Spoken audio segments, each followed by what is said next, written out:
आमदार झालो नंतर लगेच तेव्हापासून 99 पर्यंत अशा पद्धतीने आम्ही काम करत राहिलो आणि 2004 ला 15 वर्ष झाल्यावर थोडं राज्याच्या राजकारणामध्ये लक्ष द्यायला लागलो.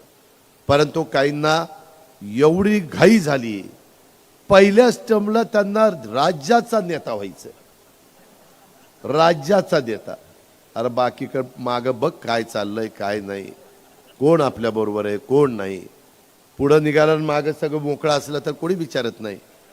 आज माझ्याबरोबर 80% आमदार आहेत म्हणून आम्हाला काहीतरी समाजात किंमत आहे. नाहीतर तू लढ, मी कपडे सांभाळतो, काय त्याला अर्थ आहे? याला काही अर्थ नसतो. मित्रांनो, भावनिक होऊ नका. भावनिक होऊन प्रश्न सुटत नाही. आज देखील समोर सुजाता जो उभा आहे त्यांना पण मी गेले 4.5 वर्ष निधी देण्याचं काम केलं.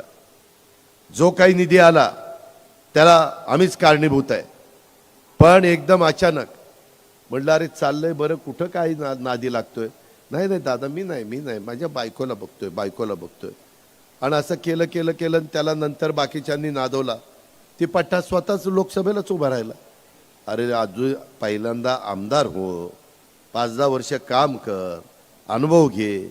एकदम केंद्रातच तिथली माहिती का आपल्याला, कसं बोलायचं, काय करायचं, कसं बसायचं, कसं उठायचं, कसे मुद्दे मांडायचे.